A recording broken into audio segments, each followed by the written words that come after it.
Hello friends, இப்போ நான் whole wheat honey bread எப்படி செய்கிறதுன்னு சொல்கிறேன். அதுக்கான இன்க்ரீடியன்ட்ஸு நோட் பண்ணிக்கோங்க. 1½ cup of milk, 1/4 cup of flax seeds, 1/3 cup of honey, 7 grams of yeast, 1 teaspoon salt, 1 tablespoon sugar and 1/3 cup of water. இப்போது சுகரையும் சால்ட்டையும் பாலில் mix பண்ணிவிட்டு நல்ல ஒரு ஸ்டிர் கொடுத்துருங்க. சுகரும் சால்ட்டு பாலில் மிக்ஸ் ஆகணும். அப்புறமா 7 grams ஆஃப் ஈஸ்ட் ஆட் பண்ணிக்கோங்க. இது ஈஸ்ட் ஆக்டிவேட் பண்ணுறதுக்காக. ப்ரெட்டு சாஃப்டாக வரதுக்கு இந்த மிக்சர் ரொம்ப முக்கியம். இன்னொன்று, பால் லூக் வார்ம் ஸ்டேஜில் இருக்கணும். சில்லுன்னு இருக்கக்கூடாது, லூக் வார்ம் ஸ்டேஜில் இருக்கும். ரொம்ப சூடாக இருந்தாலும் ஈஸ்ட் ஆக்டிவேட் ஆகாது. இப்போது dry ingredients 4 cups of whole wheat flour, அதை பிளெண்டரில் போட்டுக்கோங்க. இது டோ மேக்கர். இது இல்லாதவங்க கையிலையும் பெசரலாம். கையில் பெசரணுன்னா ஒரு 50 to 20 minutes நீங்கள் நல்லா அதை பிசையணும். அப்படி இல்லை, இது இருக்குது மாவு பிசைகிறது இப்போ மோஸ்ட்லி எல்லார் வீட்லேயுமே இருக்கும், இருந்ததுன்னா இது நல்லா யூஸ்ஃபுல்லாக இருக்கும்.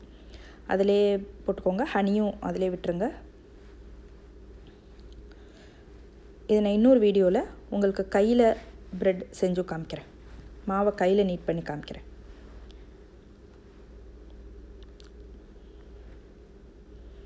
அதோட ஃப்ளாக்ஸ் சீட்ஸும் ஆட் பண்ணிக்கோங்க அதுலேயே.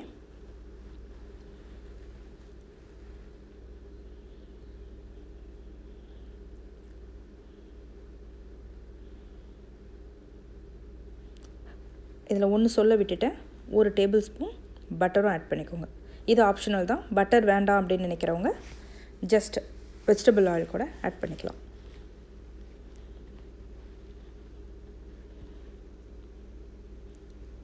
இப்போது இதை நல்லா மிக்ஸ் கொடுத்துருங்க.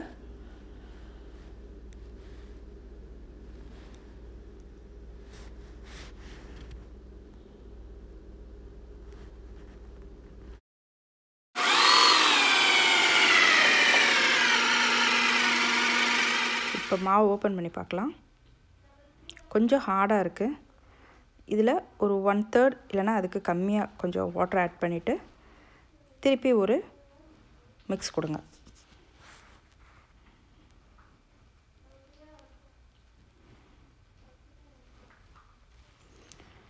பார்க்க கொஞ்சம் லிக்விட் மாதிரி தான் இருக்கும், ஆனால் நல்லா அது மிக்ஸ் ஆக ஓரளவு உங்களுக்கு ஒரு மாவு பதத்துக்கு வந்துடும்.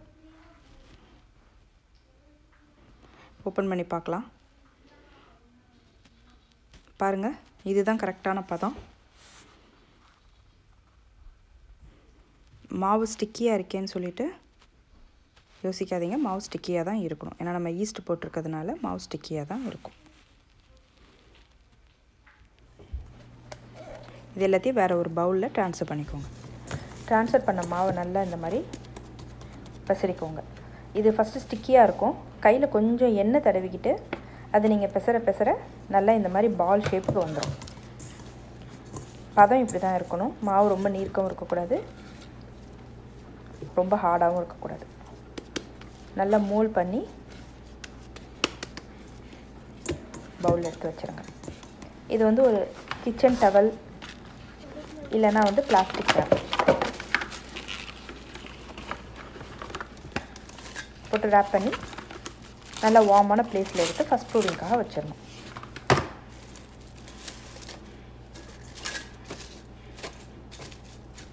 நான் அவன் யூஸ் பண்ணுவேன். அவனுக்குள்ளார வச்சு ஆன் பண்ணாமல் வச்சிடணும். ஃபஸ்ட் ப்ரூவிங்லேருந்து மாவு எடுத்து பார்த்திங்கன்னா தெரியும், நீங்கள் வச்ச சைஸை விட மாவு நல்லா டபுளாக இருக்கும். இது ஈஸ்ட் ஆக்டிவேட் ஆகி நல்லா மாவு டபுளாக இருக்கும். இன்னொன்று, மாவு ரொம்ப ஸ்டிக்கியாக இருக்கும். அதனால் நம்ம என்ன பண்ணுவோம், ஏதாவது ஒர்க் பிளேஸில் கொஞ்சம் மாவு அடியில் போட்டுட்டு இந்த மாவு அதில் ட்ரான்ஸ்ஃபர் பண்ணிவிட்டு அதில் இருக்க ஏர் பபிள்ஸ் எல்லாம் முதல்ல வெளில எடுக்கணும்.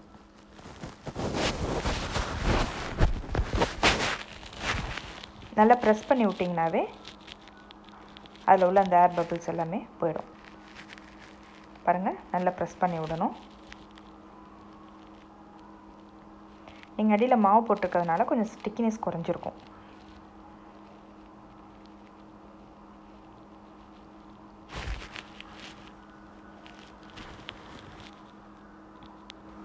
மாவு நல்லா ஓரளவு போன பிறகு ஏர் பபிள்ஸ்லாம் போன பிறகு நீங்கள் ப்ரெட் என்ன ஷேப்புக்கு வேணும் இந்த ஷேப்புக்கு நம்ம இப்போ மாவு மோல்ட் பண்ண போகிறோம். பாருங்கள், என்னோடய ப்ரெட் ட்ரே அந்த ஷேப்புக்கு நான் இதை மோல்ட் பண்ணுறேன். இப்போ இதில் எந்த ஒரு ஏர் பபிளும் இருக்காது.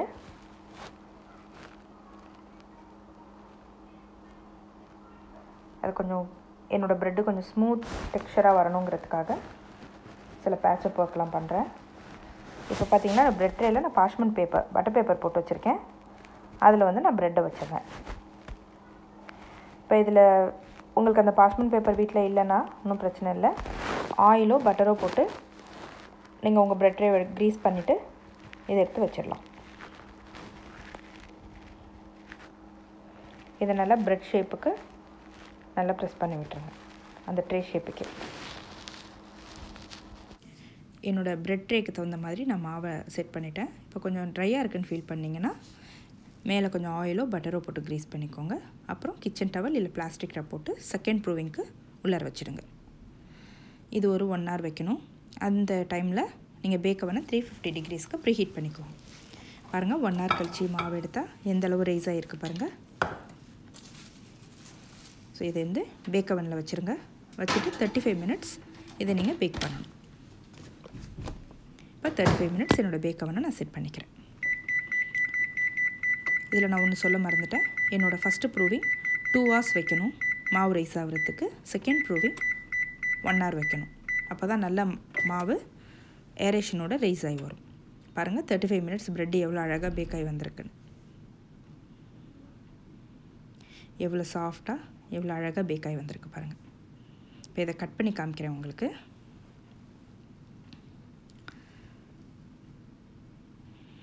பாருங்கள், எவ்வளோ அழகாக ஸ்லைசஸ் வருதுன்னு. எதுவுமே நம்ம வீட்டில் செஞ்சு சாப்பிட்டோன்னா ஹைஜீனிக்காகவும் ரொம்ப நல்லது. அது பாருங்கள், எவ்வளோ ஏரேஷனோட எவ்வளோ சாஃப்டாக. இது ரொம்ப டேஸ்ட்டாகவும் இருக்கும் இந்த ப்ரெட்டு. எல்லாம் பண்ணி பாருங்கள். உங்கள் கமெண்ட்ஸை சொல்லுங்கள். தேங்க்யூ.